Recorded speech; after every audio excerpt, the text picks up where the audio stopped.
You are now entering the Memory Mortuary, where your childhood is reflected, bisected, and dissected before being laid to rest. So let's see what's on the slab for our morticians today on this episode of the Memory Mortuary.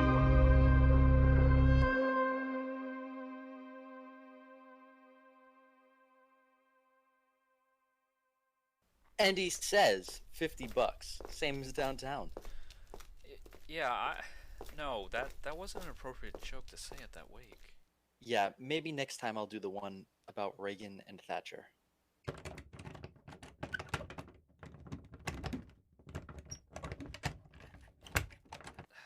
You locked the keys inside, didn't you?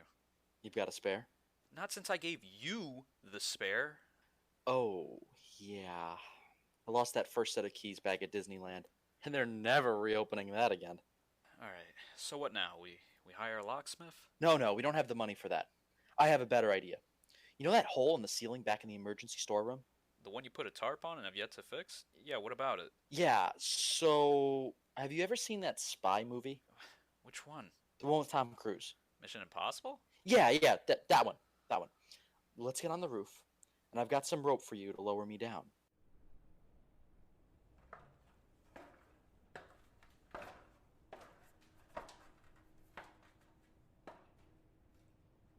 All right, Gabe.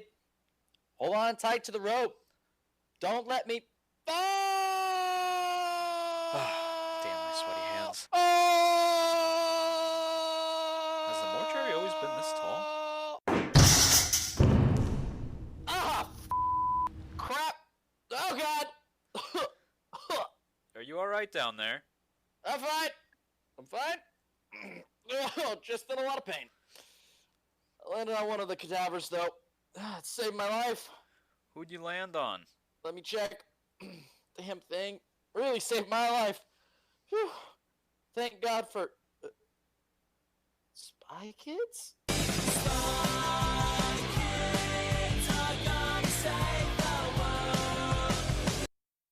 Hello, and welcome to the Memory Mortuary. I'm your co-host, Gabe, and with us, obviously, our host, Andreas. Hey, what's going on? And today we have also a guest, the entity of the Memory Mortuary, Emily. Oh, hi. And today we're going to be talking about a movie. We're going to be talking about Spy Kids, the 2001 movie directed by Robert Rodriguez. Andreas finds himself at a loss for words. He's at a loss of words. No, I'm holding the life raft, and I'm wondering whether or not I should toss it into the water. I see you struggling, and you're drowning, and I'm just like, do I throw it? Nah. No. No, go ahead. Just take my job. So, I would like your to. job. I'll get my union on you. Okay, Spy Kids, 2001 movie directed by Robert Rodriguez. We just finished a recent rewatching of it about an hour and a half ago, and we're going to be talking about just the first movie. We're going to dabble a little bit in 2 and 3, and then the reboot, and then the other reboot that we just learned about not too long ago. Just some information on the Spy Kids 2001 film. So it had a budget of $35 million. I'm not sure if that was incredibly big at the time. That would be, if it had a budget of $35 million in 2001, that would be relatively small. Relatively small. Okay. Yeah, because I know now it's blown up insanely. Yeah, I mean, $35 million would have been smaller than... How much were the prequels? Do you know? Close to $100 million. Okay. The box office results were $147.9 million, so it made a profit. Rotten Tomatoes score of 93%. Stars Antonio Banderas, Carla, I don't know how to pronounce Gugino? I feel like a shitlord now. Alan Cummings, Terry Hatcher, Cheech Marin? Yeah. Is that right? Yeah, of Cheech and Chong fame. Everybody has lots of special names here. You know who Cheech is? I don't know who Cheech is. Oh my goodness. What? Don't look at me like that. I forget you're a youngin'. But the main stars are the two kids, Alex Vega as Carmen and Daryl Sabara as Junie. It's also the way that you say Subaru if you're Australian. New Zealand. New Zealand, I'm sorry, Subaru. Subaru. Subaru. Okay. I don't. Okay, whatever. Well, I believe we have a single New Zealand listener. And Oh, we do? if you're listening Hi. right now, we're gonna call you out and say we're thankful for you listening to us. I look at the statistics. I look at the demographics. We're thankful for every listener. Well, yeah, but specifically the New Zealander. Okay, plot synopsis for the movie, the first one. Emily, Sure. would you like to give? I would love to. It was a lot more complex and kind of deeper than I recall it being, I think, in my opinion. Okay. Let's see. So Ingrid and Gregorio Cortez were rival spies kind of going after each other. It was very Mr. and Mrs. Smith, pre-Mr. and Mrs. Smith. They fall in love and go into hiding and have 2 kids that are unaware that they are spies. However, when the parents go out, or they're called out of hiding to go on a retirement, I guess, to go on a special mission and are captured, it is up to their children, who suddenly learn that their parents are spies, to rescue them from Floop, who is a deranged children's show host who lives on this remote island and has an army of mutants, he has a lot of armies. Yeah, he has 3 different types of armies. 3 different types of armies, Begun the Thumb War Ass. one of which is an army of other agents from the parents' spy This is why I agency. make the big bucks.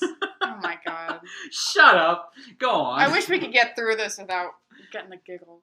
There's an army of mutants that were former spies that have been mutated by Floop.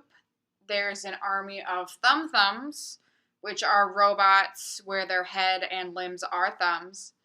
And then there is the army of robot children. And I feel like that's the main plot here, is that Floop and his right-hand man. So again, Floop is played by Alan Cumming, and the minion is played by Tony Shalhoub. And so the main plot of this film, or the main problem, is together Floop and his minion have created very realistic robot children to infiltrate different government agencies. So they've recreated the president's children, different higher-ups children, ambassadors' children, I think with the intent to have them infiltrate and sabotage different world leaders. Yeah, and just a side note, they don't even tell you who's buying these people. That these is kids. true. They don't mention any countries. No. It's just it might as well just be an American, I guess. He has, The no. military-industrial complex, I'd say. Yes. I guess. Yeah. It's interesting. And I don't know if they ever really tell you the end goal of it either. Because I guess getting information. I guess, or it's like a very taking over the world vibe, although I don't think they actually get that far. I guess, yeah, they're just using the kids as... At first you think they're just using the kids as a spy tool, but then you learn the kids have incredible strength and other things. And Right. just jumping straight to the end real quick, they just show a small clip of a kid jumping into a burning building and saving people. Right. Well, So- that's one of the big things about these robotic kids, is that they're seemingly indestructible. Yeah. But the main flaw of them is they have everything but their brains, so they can't speak. They're kind of speaking that like scary gibberish. Yeah, it's just a gibberish. So we come to find out that Gregorio Cortez, played by Antonio Banderas, the father of the children, in his spy agency created something called a third brain, which is a tiny little brain, and apparently is the key to giving the brain, robots... Yeah, it's like the AI, Right. for the robots, because they only know how to fight, and that's it. They don't know how to speak. They can take orders, but that's it. Yeah. So Floop and Minion, I guess, are after this brain, which the Cortezes have, which is why they were captured in the first place, I think. Yeah, they knew the minion knew that Cortez, the husband, knew that he had the brain because they worked in the same, that's right. military, government science lab thing. They knew that he had the brain because he didn't destroy it. They were trying to destroy it, and for whatever reason, he decided to keep it. Very evil, malicious, but he said, I'm going to keep it, and he replaced it with a walnut, which he broke. Yeah. I complained about in the movie because I thought it was really stupid that they're like, how do we break this thing? And then he replaces it with a walnut, cracks, and they go, oh, it's broken. And they went, it's broken. It's turned into walnuts. Perfect. And he walks away with the third With the brain. brain. That's what they call it. Yeah. So in any case, so Carmen and Junie, the two kids, have to save their parents. They get help from their long-lost Uncle Machete, played by Danny Trejo. And they steal from him a bunch of gadgets that are really cool to help infiltrate Floop's castle, save their parents, and ultimately stop the army of robot children from doing whatever they were going to do. I guess. Yeah. To overthrow governments, countries. I guess so. Yeah. So I guess now we can talk about our... We're missing 2 parts. What parts did we are miss? Okay, so they don't just go and capture the Cortezes. You have to remember that the Cortezes find out that a spy that they used to work with has gone missing, and he's the 4th spy to go missing in this in this area on this island. That's what tips them off. So they tips them off, and they go and they begin their own adventure where they say, "We're going to come out of retirement. We're going to go save these other spies." So they get into the car. No. Well, yeah, they get into the car. They get into Stone Cold Steve Austin's... Stone Cold Steve Austin's boat car. No. So they get into their Unabunga, and they go under the water towards the Gungan city, which is almost exactly the same scene. It's exact. Yeah, I mentioned Phantom that. Menace. It looks exactly like the Phantom Menace scene, where the 2 of them are in the bongo. And Are you talking about the kids or the parents? The parents. The 2 of them The are in the parents did it first, if bongo, you remember. and they're diving in under the water. They realize they're being followed. And They realize they're being followed, and then they look on their screen. They're looking on the screen, and it's supposed to be giving them intel from this woman who, spoilers, she turns on them. It's played Not by important. Terry Hatcher. Yeah. Pre-Desperate Housewives Terry Hatcher. Now, point being, they're trying to get intel from her, but her face disappears from the screen, and instead, Alan Cummings is on there, and he says, "I've been looking for you," because he knows that they have the 3rd brain. So then, the big gooba fish, which is actually a big clanker from Banjo-Kazooie, controlled by some thumbs, goes and kidnaps them. That's step 1. So they are the 5th and 6th spies to be captured in a desperate pursuit by the villains to find the brain. Those other spies unintentionally have tipped them off to figuring out that this is where it is. That's the first thing. The second thing is we're missing the fact that in this reality, there is no such thing as a, quote, spy kid. There is none. The name Spy Kids is what Alan Cumming is creating. Yes. So That is true. his mechanical army of children are called the Spy Kids. And ironically, in creating that army of Spy Kids to take over the world, They birthed real Spy Kids. they birthed the actual Spy Kids who, out of necessity, these 2 children, the son and daughter of the Cortezes, have to go and become spy children and go save their parents. Thus, leading into the sequel where, of course, the Spy Kids becomes its own branch of government. But in the first film, Spy Kids is referring to the army and the 2 main characters. It has a dual meaning. Okay, so as you can tell, Andreas is a big fan of the Spy Kids anthology or trilogy. It's a saga. Saga.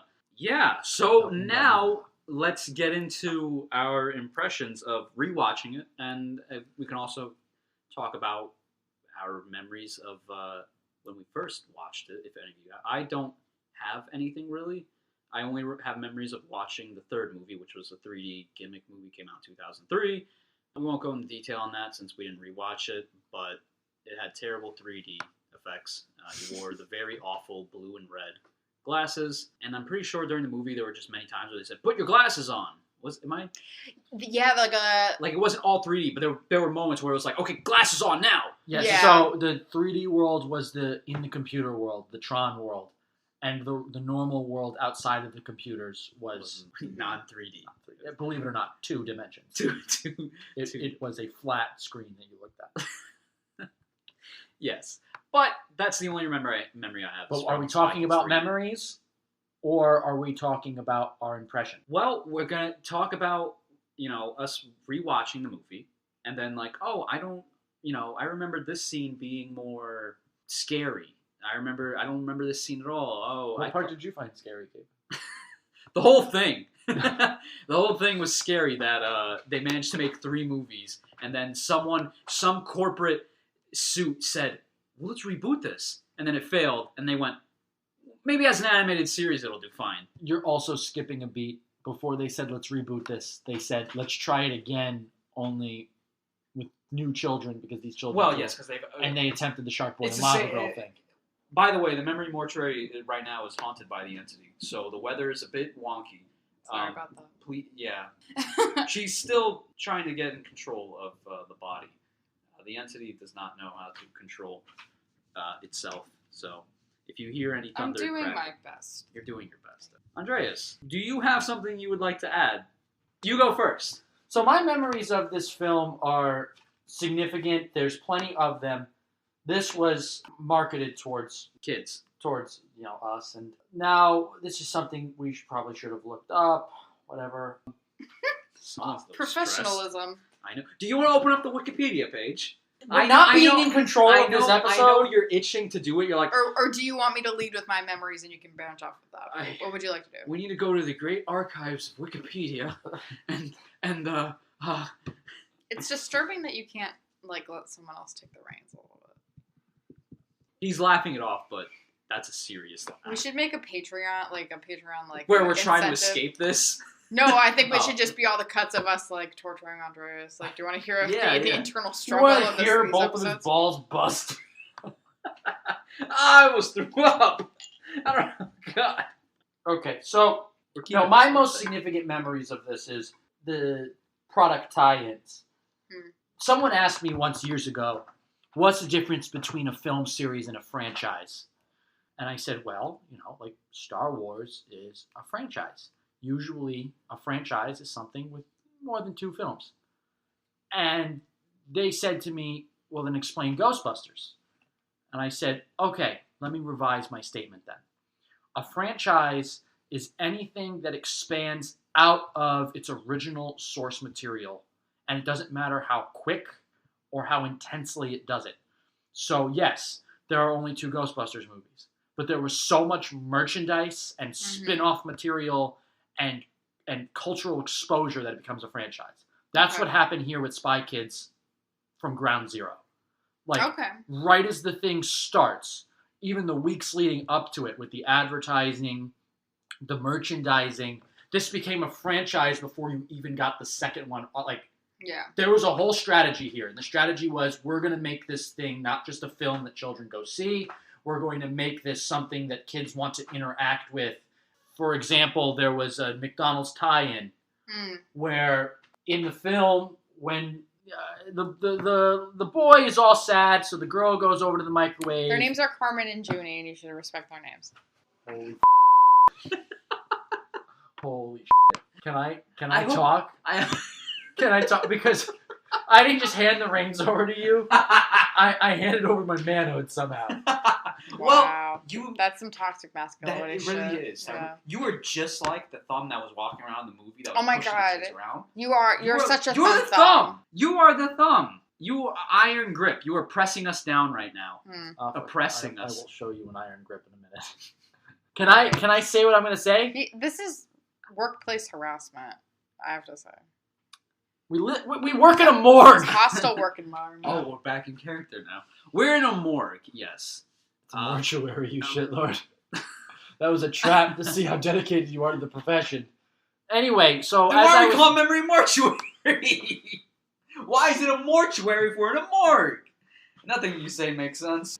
They're on the island, and Junie is upset, so Carmen goes and makes dehydrated food, a la Back to the Future 2. So when she does, though, it doesn't come out as just food. It comes out in the McDonald's packaging. Like the fries are in the fry box, and the burger you can tell is a Big Mac because it has so much bread. I really don't like that Big Macs have that much You bread. hate We're everything. never gonna get that Big Mac sponsorship because of you. No, you have too much bread on your burgers. Did it come out on a tray as well? It came out on a McDonald's tray. Point being, that is featured in the film because there was a tie-in at McDonald's where if you were a child that was brought to McDonald's and you got a kid's meal, every toy that you could collect from the kids' meal line was a different gadget that was a bootleggy, poor version. A bootleggy, poor... Continue. A bootleggy, poor... You suck. Go on. You got it, Sniffles? Yeah, It's not his fault. It's not my fault. I'm allergic to the cat. Oh no.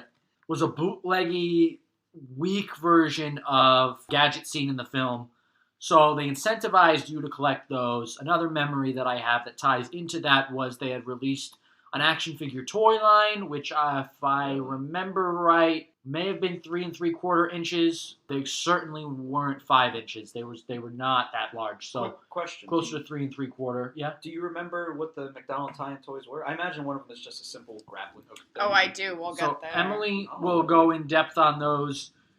They were kind of neat. Now the ones that I preferred even more came with the second film. Of course, being a franchise that was really being pushed. In the second film, there's a little mechanical crawly bug dude.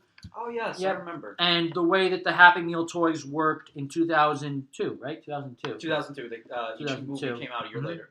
In 2002, the toys were all different parts of the bug, so that if you collected all of them, you could build the bug, but individually they were little spy gadgets, but they were fairly awkward looking because they had to construct a bug when you had completed them.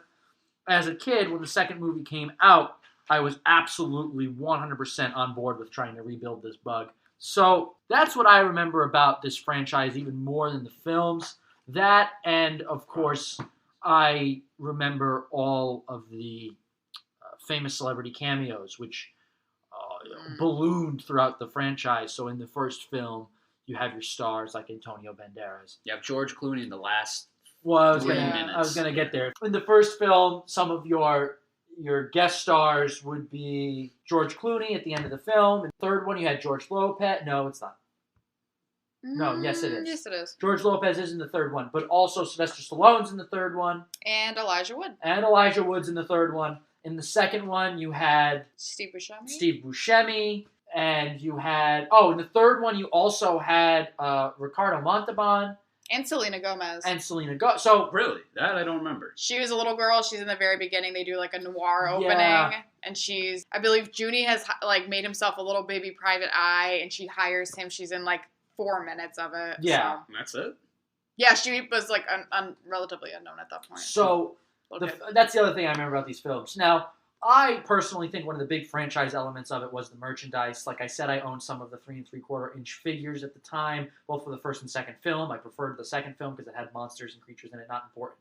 What is important is what Emily is going to add from her perspective on her memories for this film. Sure. So, first grade, prime demographic. I love this movie. My sister and I love this movie for a lot of reasons. I feel like I really like the dynamic between Carmen and Junie because in the film, Carmen is at the beginning, at the very least, kind of always making fun of her little brother who's very shy. She calls him Butterfingers and all this other stuff. 3 And, times. 3 times. And unfortunately, I can relate to that as me an older sister at the time. So, however, I was really into this movie, so much so that it was my Halloween costume that year. And I will pass around a photo. That's me. I see you and your sister were really into it. You were obviously, what is the girl's name again? Carmen. Carmen. And your sister here was Junie. Nope. So Emily was obviously Carmen. Carmen. And her sister was actually a character that was cut from the theatrical version, but you can see it in the Ultra Extended Edition. She was the Scarecrow from The Wizard of Oz. Yep. Yes. Yes. So, Yeah. So, not matching costumes. nope. And we had very different aesthetics that year, so whatever. But you can also kind of see, so I was a kid that was never really one for McDonald's or anything like that. However, in preparation for Halloween, I needed to build up my costume. Part of how I did that was by going to McDonald's and getting as many little gadgets as I could. Could I ask you a question? Yes. Did you actually get Happy Meals, or were you the type of kid who would say, I don't really want the food, but Mom, could you spend the $1 to get the toy?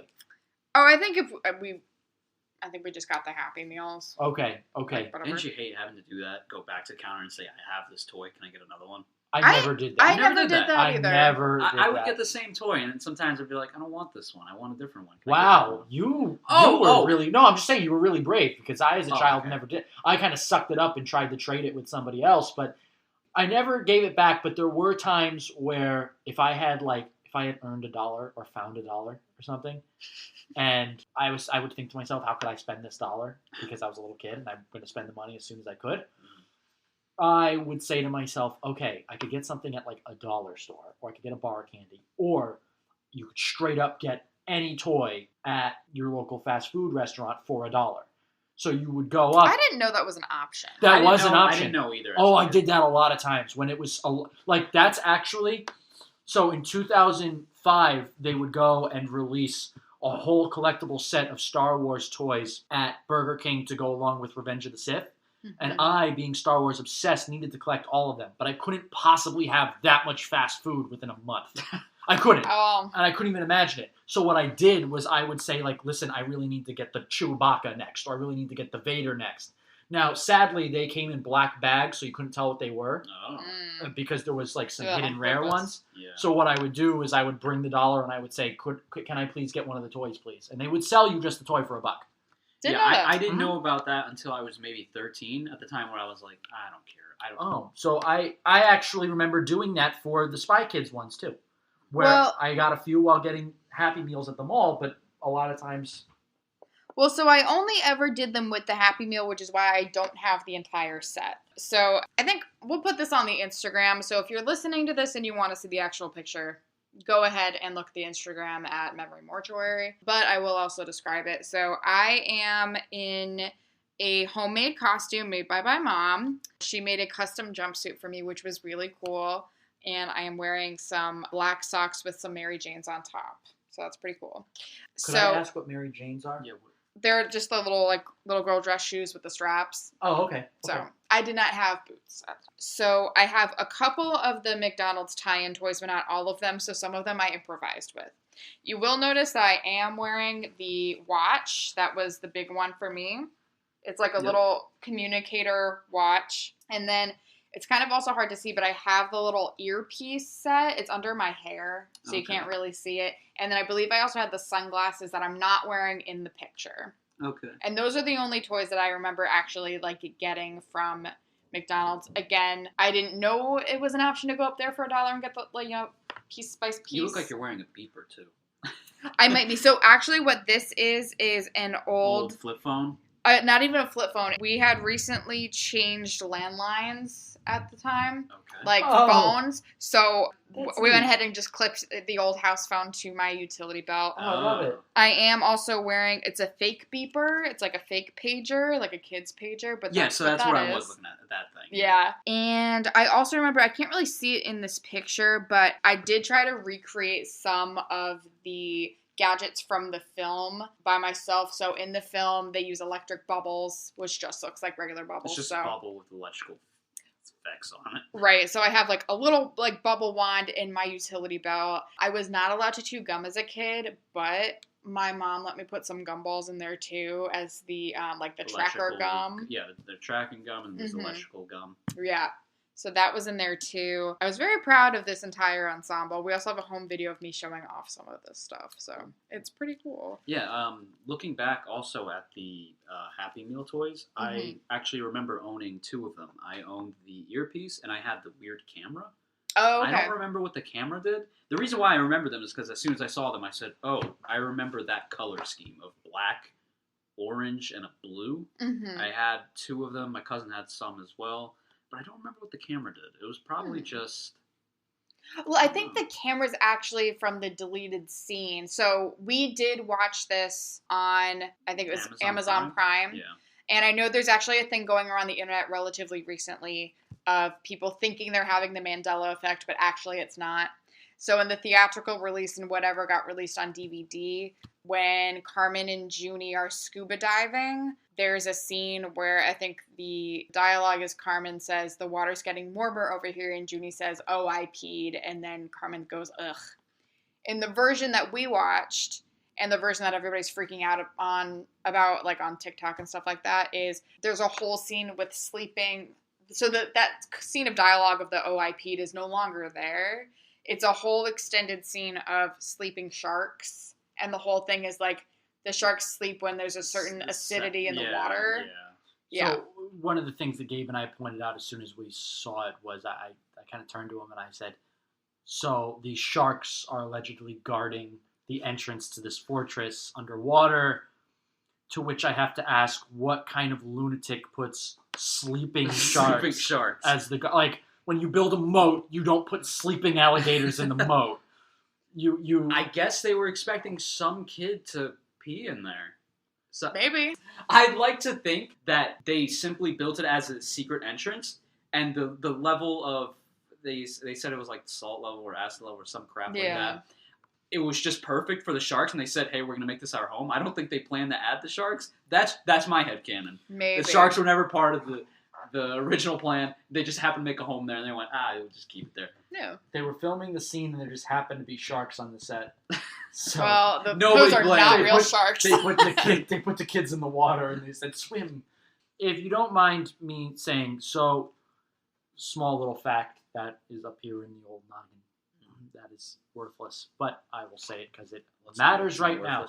You're right, it's not worthless right now. Fast food chains cycle through different intellectual properties to have their toys based off of in the kids' meals. They get multiples a year, and they decide whether or not they'll relicense that intellectual property depending on how well that product sold. In 2001, the best-selling McDonald's toy line was the Spy Kids line. Is that? That makes sense It because... was, out of all of the 2001 McDonald's toy lines, it sold the best. So, Well, it's probably because they were cool little gadget things that were fun. But circling back, the reason why I bring up that scene is because in that scene, in the extended edition, Carmen there's a security camera. Carmen takes a photo with that camera of just like the normal door and puts it's like a Polaroid kind of thing. Yeah. She attaches the Polaroid to the camera so it would look like nothing's happening to the security camera, and they go in the entrance. Yeah. So obviously they made the toys, which makes sense. They made the toys before editing the movie and figuring it out. So I guess that scene, no one, knew the origin of why that camera was there until later? I guess so. Or they didn't question it. We'd have to see the original movie cut. I do have a couple things that stick in my mind because of the film itself. And for some reason, a lot of memories came flooding back to me having watched this movie today.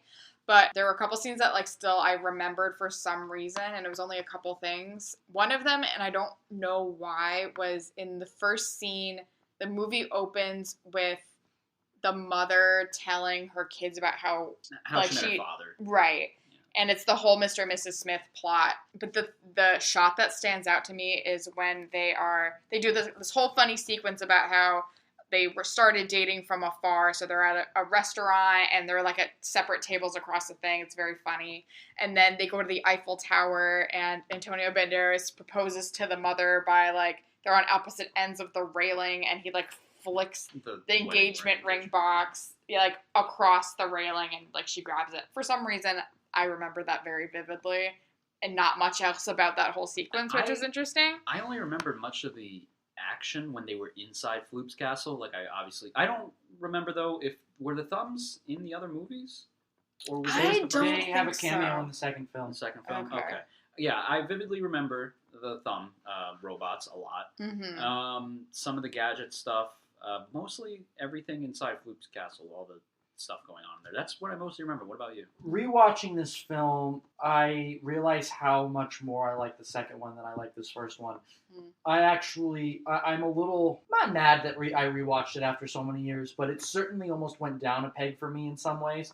It went up a peg in hey, these elements are still good and they still hold up, and I still think it's a great film. But as I was watching it, I was like, I don't like Floop. Really? I like. Thought he was okay. I like Cummings as an actor. Cumming. There's no S at the end. What I'm saying is, I like Alan Cumming as an actor, and I think he does decently well with what he's given in this film. But the issues I have with Floop and his castle is it's kind of ugly. Yeah. And remember, it's aimed for kids. And it's very stylized. It's super stylized. Yeah. It's Pee-wee. No, I'm aware. Yeah. I'm aware. Now, here's where this is confusion that I had as a kid that I forgot about. And because of nostalgia glasses or goggles, I almost looked past. But now as an adult, I went, oh, I did think this was kind of weird. was I did not understand why anybody would watch Floop's show. No, That's fair. I didn't get it because every time we see the show, he's talking directly to the kids. Mhm. It's very dumb. It's just like at the end of the film when he's got his robot children, he's like, "Here are our 2 new characters on our show." But Floop's show was clearly like Barney tier, very spelled And, out. yeah. Doing the high pitched sort of voice, and And it was what was that? ugly. It was scary. Like, I mean, by have you all seen rights, have you it seen should. all of these? They're very ugly. Yeah, but by all rights, this should have scared children away, and I didn't really get that element of it. And then in my rewatch, I also sort of thought, okay, so where is his arc? We're meant to believe that he is not actually evil, but he just cares about the show and doing right. But also at the beginning of the film, he flat out is like, okay, I'll sell robot. Like there is no redeeming part of him until the film decides that there should be. Unlike in the sequel, when the villain, quotes around that, air quotes around that, the villain is a guy who creates these monsters, but he sees them as animals and he wants to keep, I see him as much more redeemable than this first one. This Floop guy, I just don't understand why he's supposed to be a good guy at the end. Floop was just used as a tool to progress the character development of Junie. Yes, he was. He was supposed to have that scene where he Junie's goes ability to see the good in him. But the issue is... And also to be less nervous and be, yeah. strong kid. That was the only... That's all he used him for, and then he threw the electrical gum at him, he broke the illusion room, because Floop's assistant put him in there, he double-crossed him, and then he just said, I have the keys, I'll let your parents out. Floop didn't have a character arc where it's like, oh, I see what I did wrong. Like that scene where Junie kind of turns him over to like the good guys, tries to carry a lot of weight in that one scene. Yeah. Where I would have liked if earlier in the film we saw some moments of hesitation where he goes, I have these excellent spy kids, which will be able to help keep the world safe. And like he's got a positive thing of it, and the government's use like it for a different thing. Like, you're not going to tell us how we're going to use these things. You're going to build them or else. And it doesn't seem that way. It seems like there's the scene where he's asked, like, don't you think the bigger picture should be looked at by his minion? And he goes, what, syndication? Syndication. Well, I mean... And it's like, regardless of how you look at it, to me, as I was watching the film this time, I was like, this dude in many, many ways and in many aspects is just kind of selfish, and I don't see his arc other than being a tool to get Junie his arc. Yeah. And that's why, and I'm not knocking the film as much as I'm saying that was one of the big things that made me say, oh, I remember why I have fonder memories of the second one. Yeah. Just because I thought it wasn't as ugly, I thought the stakes were higher, I thought the special effects and the monsters were cooler. I wanted to be in that film more than in this one. Well, I would argue that, like, it feels like Floop is just kind of like a creative who's finally been given a platform, and like he's just trying to fund it, I think. Yeah, that's where I got from the syndication joke thing. Right, like his number one thing is like he creates, so like his, I think at first it looked like a stress ball, but it's a ball of clay. So he's constantly creating, he's constantly imagining. I think his main objective is his show and his creations, and it's kind of like, okay, well, if he's like this eccentric, like Willy Wonka type, and who's a genius, I mean, they refer to him as a genius a lot. Is it a creative genius? Yes, but also he's created some kind of science at the same time. So he's like very much being taken advantage of, it seems like, by his minion or by a larger entity to create more things. You make a good point of like nobody who is watching this show.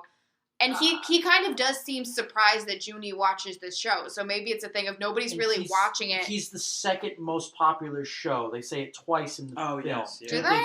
They say twice in the film. Beginning but he does and seem later shocked on. that somebody actually watches it.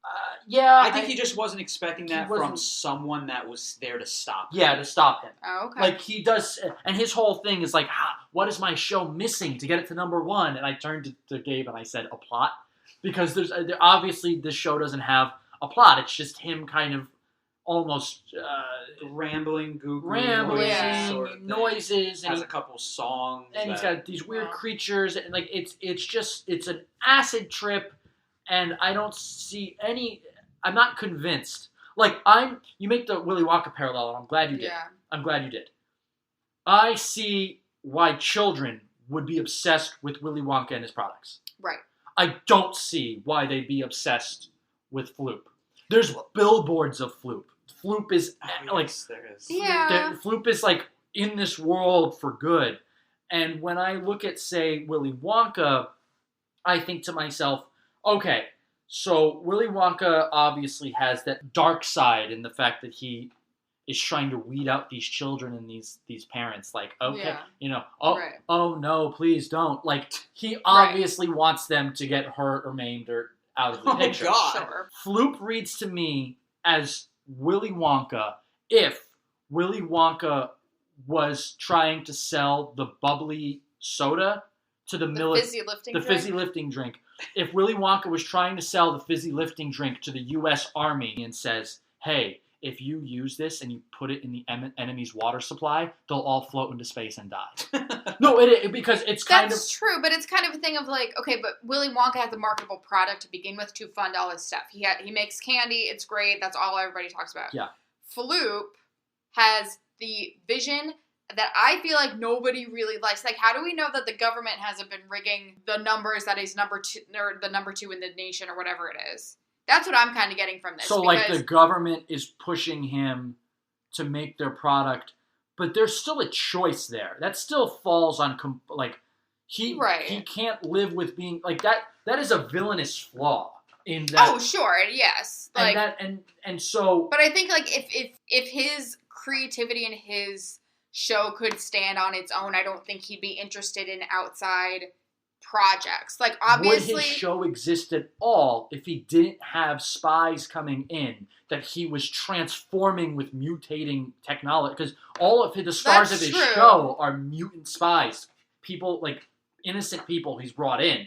Supposedly innocent people he's brought in. And mutated into monsters, and he keeps in cages in the basement. I would argue he would, because he created the thumbs all the way by himself, so what's stopping him from making a mutated looking thing that's just a robot?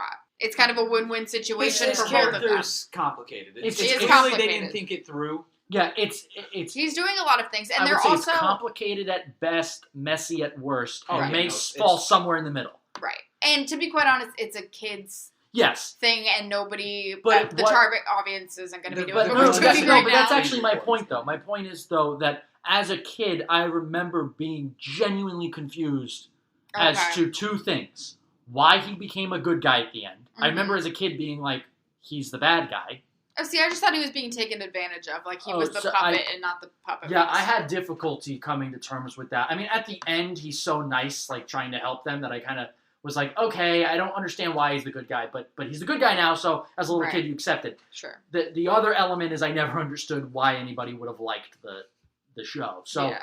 as an adult, those issues came back to me, which I had forgotten, and I went, oh, now I remember why I like the second one. I think Okay. it's This is just my point. I just think simply back to your show thing, how it was ugly. I just think that his show was a thing that was aimed for very, very young kids. Right.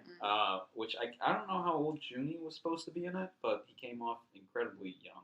And can I just mention to anybody who's a professional wrestling fan, the action figures that Junie carries around Oh, yeah. of Floop and of these different creatures are straight up, 1980s LJN dog toy sized action figures. They might as well. That just was be the first thing you said. That when was you saw it. because you see Junie with the action figure and it's a big rubber non-posable LJN action figure and that I he just loves it.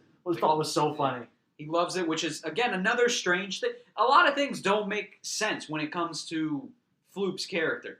The toys are things kids wouldn't want to play with. There's no posable stuff going on. Not early 2000s kids, but yeah. Yeah, not early Which 2000 made me kids. think that like an 80s baby or something had. Well, I don't Yeah. know. When was Rodriguez born? Robert Rodriguez Let's born. find out. All right, so he's 52. He was born in 68, so he would have been... He would have been in his 20s in the 80s. Yeah. So, or In 88, he would have been 20. So he would have spent his late childhood into his teens in the 80s. I'm willing to bet that someone somewhere on that film was like, hey, you know what? Like, let's use the LJN figures as a. You're giving this movie way too much credit. I don't think I am. No, I seriously don't think Robert Rodriguez was a professional wrestling. You don't think Robert Rodriguez was a professional wrestling fan? Okay, he could have been a professional wrestling fan In the 80s? but I do not think that's why he made it. I simply think they were like, we need a quick figure made right now that's supposed to look like Floop and some of his characters, something inexpensive. Large enough that we can include it in shots and it can be seen.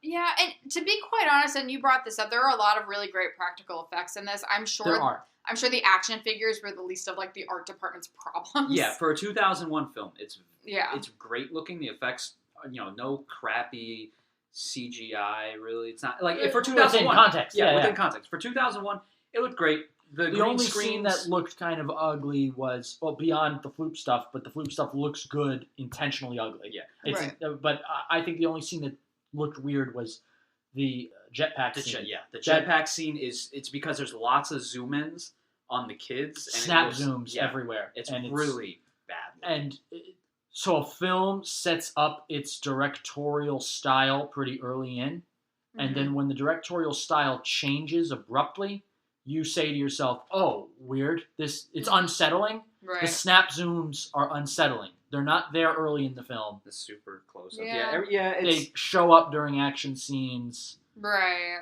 I don't have an explanation for it. I just kind of took note of it. Not a big deal. Could have been, I don't know, a studio thing where they're like, hey, throw in a really quick action scene. Kids are dumb. Kids are dumb, yeah. So, Spy Kids was obviously my first Robert Rodriguez film, being 6 years old when it came out.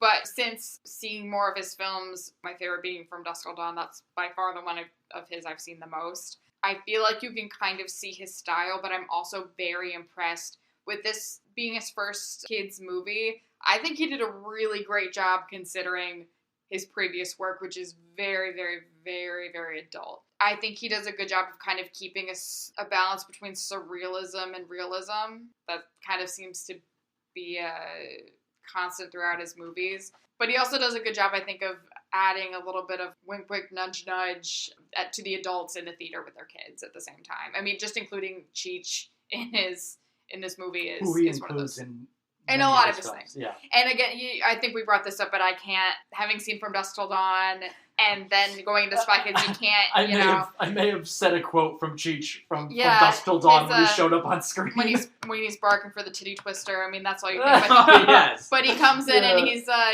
he's their fake uncle with the fake mustache, and he's very wholesome and cute and gets beat up by thumbtacks. The mustache gag is funny. It's so stupid. Yeah, like multiple times in the film they take off the mustache as if it means something, but it doesn't change anything. Especially with Antonio Banderas' little, penciled-in mustache. And he pulls it off at the end, but he's not revealing anything to the villain. And that's funny, and I feel like that's part of that very niche kind of weird humor that he's going for, and I think it's great, and it works really well here. I mean, obviously Danny Trejo is in this, and I do think it's interesting. I didn't realize that the Machete films were a spinoff of Spy Kids and not vice versa. I think that's very interesting that a character spawned in this kids movie would go on to. It was the spin-off film was Machete in 2010, and then Machete Kills in 2013. The Machete character was introduced in Spy Kids, and then Robert Rodriguez, who teamed up with Tarantino to do Grindhouse, which was that 2-part double feature. Planet Terror. So Planet Terror was done by Robert Rodriguez, and Death Proof was done by Tarantino. When you went to go see those films, or if you got the DVD copy, they did fake movie trailers beforehand. And one of the fake movie trailers was an intentional nod to the Spy Kids character, where he needs to come back, Machete. Yeah, Machete needs to and so one of the commercials before the film was a fake commercial, which was so popular and shared so frequently with other people that they said, let's just go out and make the film. And they made 2 of them. I did So, not know that. A side character that's meant to be comical in a children's movie Mhm. spawned 2 rated R films where, if I remember right, doesn't the female lead of Spy Kids end up in the second Machete film? She does. I looked it up. I was thinking at first she was reprising her role as She's his niece. not. She's not. She's a character called Killjoy. So I I have haven't not seen seen that. No, So, have I. but Yeah. that is interesting. Having Alexa Vega back in that kind of universe is very fun. Yeah, it is. It is.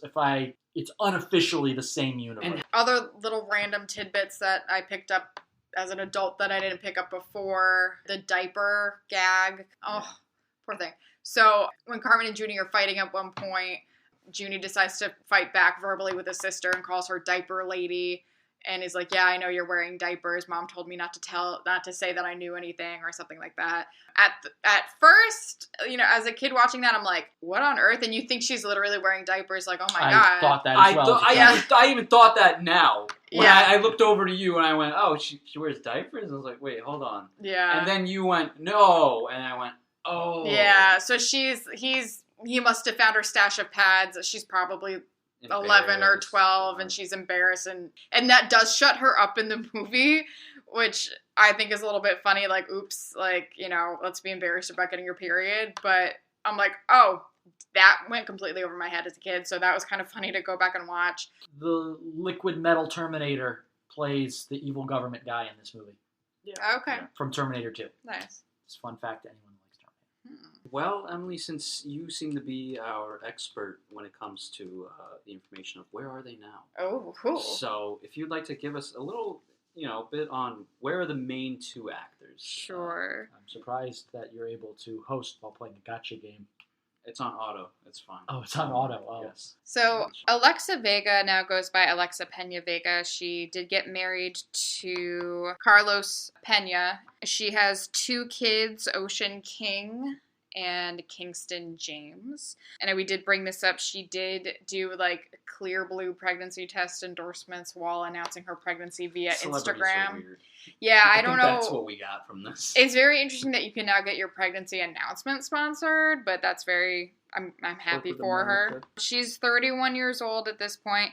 She did do a lot of acting after this as in teen movies. The one that comes to mind for me was Sleepover. She was also in the film version of Repo the Genetic Opera, which I think was interesting. And she appeared on Broadway as Penny in Hairspray. So she had a musical theater career as well on film and on stage. Okay, So now where's our boy, Daryl Sabara? Daryl Sabara. So for his personal life, I don't know how much acting he did after this. All we know is he married, what was her name? He is married to Meghan Trainor. They were married in 2018, so that's fun. Meghan Trainor of All About That Bass fame. Wouldn't expect it.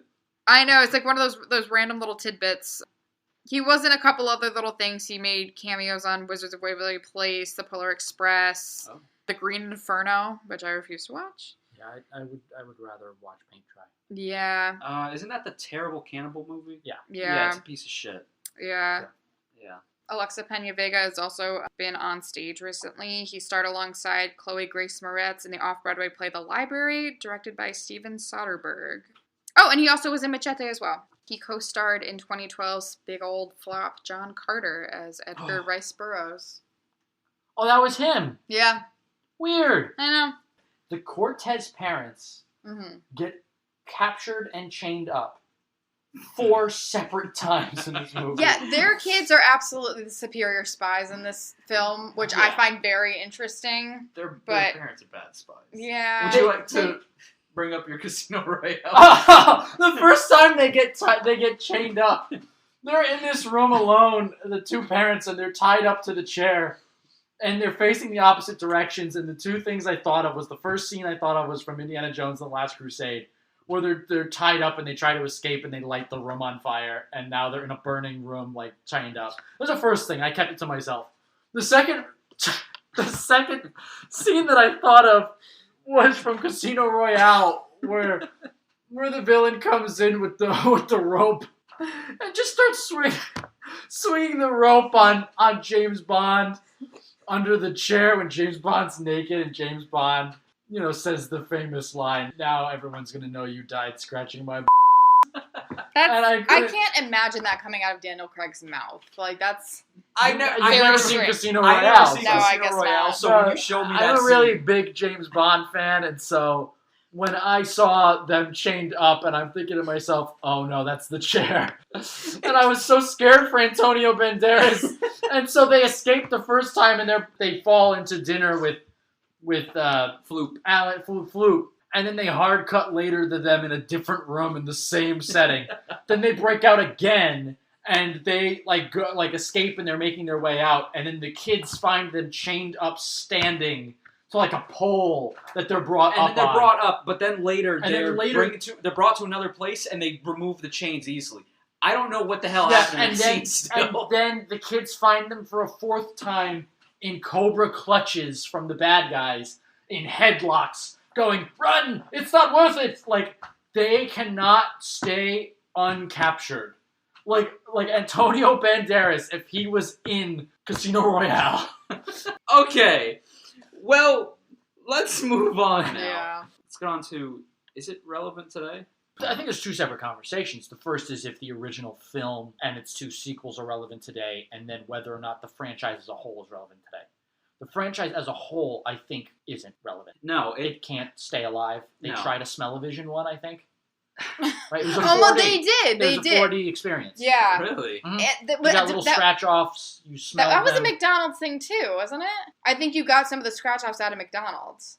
Did you? I Yeah. don't remember. I don't remember. But I could be wrong, but I feel like that was a thing. Like, and there was allegedly bubbles in the theater. If you went to the right theaters, they would shoot Yeah. bubbles. You got electrocuted by them? I don't know, No. but It sounds... here's the thing. The reason why no one can tell us is because nobody saw it. yeah. So, Yeah. Well, I would just say, like, I enjoyed watching this. As an adult, I enjoyed watching this. I thought it was a lot more clever. And this might be me being biased and having fond memories of this film, but I think it was a lot more clever despite all those plot holes, like, than what I typically Yeah. see of a kid's movie today. And it didn't do that thing that I hate, which is kids are dumb. Who cares? it doesn't treat kids like they're dumb. No, No, and it doesn't. No, it doesn't. very much the Which kids is are the why main Floop point. is weird to me, but I'm sorry. Yeah, but you know, Like, whatever. because the movie itself does not talk down to the kids right. who are watching it. Right. I just kind of think if they tried to make this movie today, I don't think it would either be unrecognizable or it wouldn't succeed, because I think everything would have been more of a hacker movie than a Yeah. spy movie. It would Yeah. have been Spies, very digital. Hackers, or if it was spies. Spies are a little outdated. Even the newest Mission Impossible was more of a throwback to old spy movies. Yeah. There wasn't like everything was, some holographic screen stuff. There was a lot of pen and paper stuff, like very generic old time spy movie things. Yeah. So I think that era of spy movies is a little dead. You'd have to go over the top of this hacking crap. And there was tech in this, but it Yeah. felt very Just there's a difference between mechanical and digital. right. And things that are happening in this film, the gadgets still feel mechanical.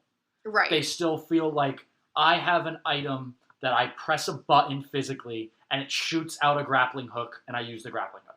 Yeah. Well, and even then, all of the gadgets that the kids are using are kid stuff. So it's gumballs and silly string Yeah. and Poison bubbles, stuff. stuff like that. That was fun because it's like, oh, I have a lot of access to I have bubbles. access to these things. So I can play that I'm a spy kid with my bubbles that I already have. I can play I'm a spy kid with my gumballs, silly string, whatever. If kids aren't super into that right now, I'm like...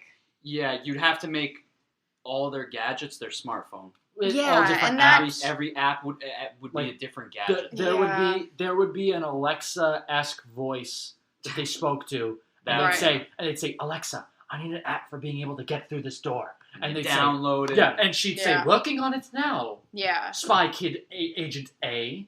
And they would I have just uploaded the new app to your smartphone. And then in the sequel, they'd get a new, they'd get their iPhone 11, 12 or something like that. Yeah. And they'd be like, I have uploaded it with the newest, most up-to-date apps. And From these- Apple. From, Okay. yeah, and They'd these, be using their Apple Watch. Yeah. yeah, The and- product and- placement It'd would be look a product lot placement different. Ass. Yeah, and the tie-in toy at McDonald's would be a QR code that gave you a new Oh my thing god. in some sort of play to win game or whatever, a gotcha game It where wouldn't be gotcha. you'd go and maybe you'd get like a trading card of the character, but really the kids would throw that out and they would keep the QR code that allowed them to unlock some sort of bonus thing or an extra 5 minutes of gameplay on the app, which would keep them coming. Like, it's all cynical nonsense. Yeah. So looking at what it was, that's another reason why when you ask the question, is it relevant today? I argue that the franchise itself isn't, and the original films aren't either. I don't think the original weren't either because there were no other contenders for Spy Kid movies. Like, it never. That's true. It was just Spy Kids. There was never all the spin-offs spun off of the gimmicks, not the concept. So your Shark Boy and Lava Girl spun off of the 3D gimmick introduced in the third film. Yeah. Your other, there were a couple of other attempts at. There was a movie with Agent Cody Banks. Oh yes, starring Hilary Duff and 2003 American spy comedy film. Yeah. So what they did was they went, and that's more of a teen spy movie. How do we take the gimmicks from this film and let's push it out? And none of them worked because I think the core value in the film comes from a desire to see more Latin American representation in film, especially in children's film. Mm-hmm. There's one. Yeah. It comes from the immediate franchising of the film. Mm-hmm. The how do we branch this out? Yeah. It comes from Robert Rodriguez being a tried and true director who knows how to make a film. Without all of those elements, the film doesn't work. Right. And so that's unlike some other things where I've said it doesn't work now. We have evidence that it doesn't work now because they said to themselves, hey, a Spy Kids movie won't work unless we have something that kids can interact with physically in their hands because we think kids are dumb. Mm-hmm. That's what the Smell-O-Vision 4D thing is. Kids won't be entertained by just a movie. They need to be entertained by bubbles being blown in their face. They need to be entertained by scratch-off things that let them smell the film. I mean, and to be fair, I have not seen the reboots. I don't know anything about them other than I think the dad is Joel McHale.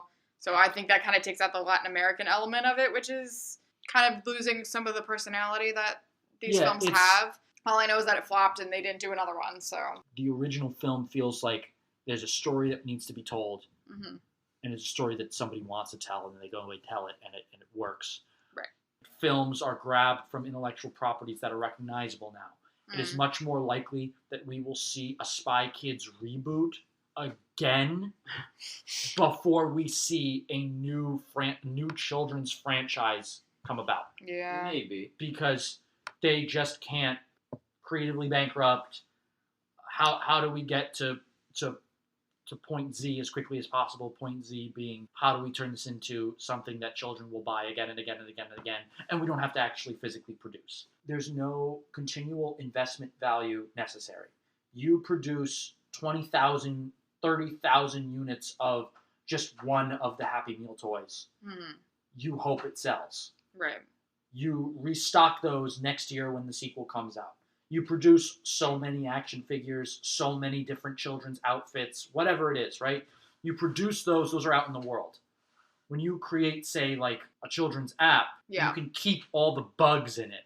Yeah. And just say, children are dumb, and they get addicted to this product. Yeah. What does it matter? Well, no more payment needs to be done. With that, do you believe that this franchise was, I mean, it's in the mortuary, you're the mortician, you guys are the experts. Yeah, dead as a doornail, absolutely. It's dead, but was it murder, natural causes, something? All right, let's go around the table. Emily, you start. Well, I don't really know, because I was going to say natural causes coming into this. Disagree. The same thing.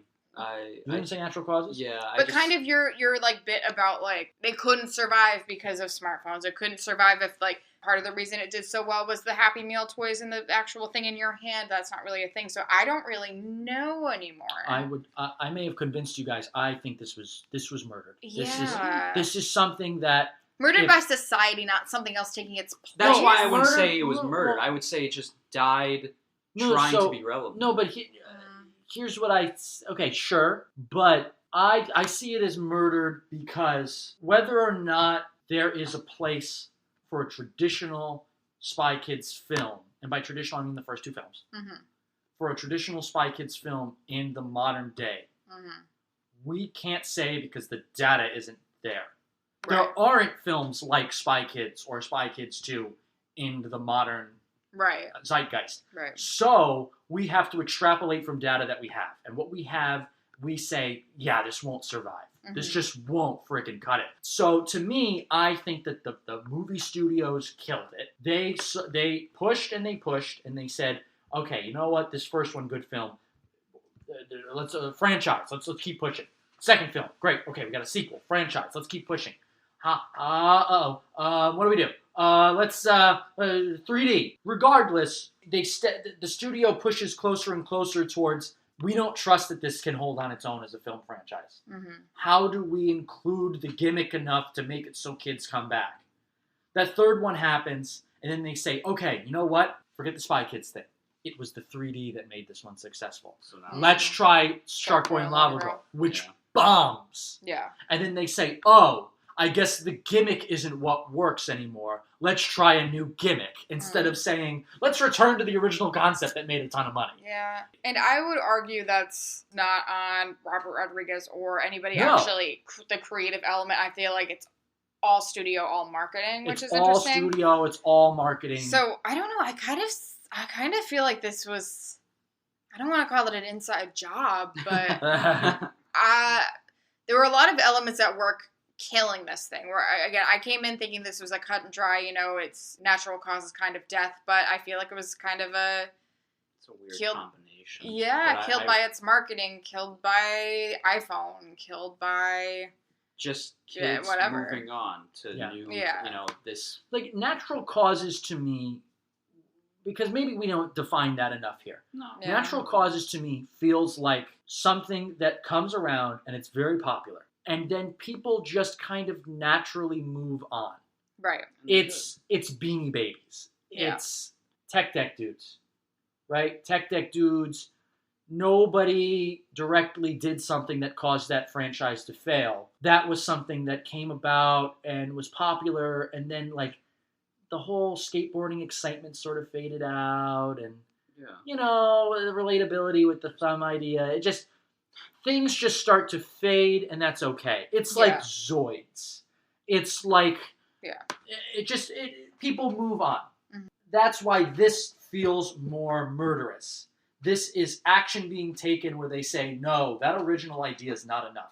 Add this. Do this. How do we bring this to this? Oh, wait a minute. Now it won't work. And was this Robert Rodriguez? Robert Rodriguez. Oh, God, it was. Okay, so... Oh, shit. So, you know what? I'll have to go, after talking about that, Maybe his fault. Oh, my God, he directed the reboot. Yeah, Oh. Agreed. It's his fault. Yeah, it's, He killed it. He killed his own thing. He killed it. He was trying to continue to milk it, and it was working, and people were going for it. And it's odd, though. I guess he must have gotten tired of the Spy Kids formula, the Spy Kids series, and just said, okay, the third one did well, but I want to do something different. We'll keep the gimmick because that's what made money, and it clearly flopped when he tried to move on to something different. Or is this a studio thing? It could be a studio where they thing. say, hey, you know what? Robert Rodriguez is probably the thing that's making this work as well as everything else, which I said. I said that myself. So they said, okay, you know what? Robert Rodriguez, you're paid as the director. Here's the script. A lot of speculation happening in this episode. So much speculation. So much to kind of break down. But to me, this bad boy was... It was murder. This is... Whether it was him or the studio, it seems like they pushed the gimmicks. They abandoned the series when they said, okay, the gimmick is not entirely what sells it. It's also the series. Because Shark Boy and Lava Girl was bombed. So they said, oh, let's backtrack. Let's keep the gimmicks, but also let's bring back the Spy Kids. Yeah, and they rebooted, and that we don't even need to look at the numbers. No, it clearly failed. Yes, it was a huge bomb. Now here's what I'll say to this: unless there is a huge cultural shift in how parents decide whether or not their child is mature enough to start interacting with smartphones, technology, social media, or unless there are new laws in regards to how phone games and big companies can exploit children through their marketing.